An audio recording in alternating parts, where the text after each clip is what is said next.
सी साड़ी अपन मेथी बस करो चेक करो ना, ये 4 किलो सी बिजी जी तोड़ी क्यों नहीं अपना पई हुई है। इन्हें देखो उधर आ गए, इन अपना की इन पता भाई इन पता पाइए कोई है।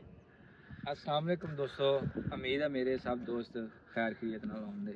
आज हम जो ना जुल्फ़कार भाई के पास आए हैं, इन्होंने हमें बुलाया, मौका दिया खिदमत करने का। इन्होंने ना मेथी की काश की थी।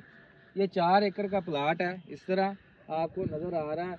ये 4 एकड़ इन्होंने मेथी की जो ना काश की है। कसूरी मेथी जिसको बोलते हैं, बहुत मशहूर है। तो ये भाई का सवाल है कि ये मेथी हमारी ग्रोथ क्यों नहीं कर रही, इसकी क्या वजह है, इसको क्या डालना चाहिए जो ये ग्रोथ करना शुरू कर दे कि तैयार हो जाए। ये भाई जुल्फ़कार का जो है ना सवाल है। सबसे पहले तो बात कर लें, क्योंकि सर्दी का मौसम है। सर्दी में जब सर्दी पड़ती है तो ज़ाहिर बात है हर चीज़ रुक जाती है, ग्रोथ नहीं करती।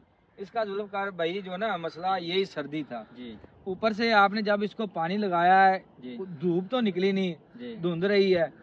7-8 दिन हो गए हैं, धूप नज़र नहीं आ रही, पौधे को धूप नहीं लग रही, इसी वजह से ये रुकी है। एक आपने पानी दिया, नीचे दिखा दें कि इसमें नमी ज़्यादा थी। अभी आज धूप निकली है, इंशाल्लाह इसके ऊपर हम जो है ना 1-2 स्प्रे करेंगे, माइनो एसिड का एक तो करेंगे, एक NP का। ये हम 6 दिन वक्फे में आप 2 स्प्रे कर देंगे, इंशाल्लाह ये जैसे ही वतर आएगी स्प्रे करेंगे, ग्रोथ शुरू हो जाएगी और तैयार भी जल्दी हो जाएगी।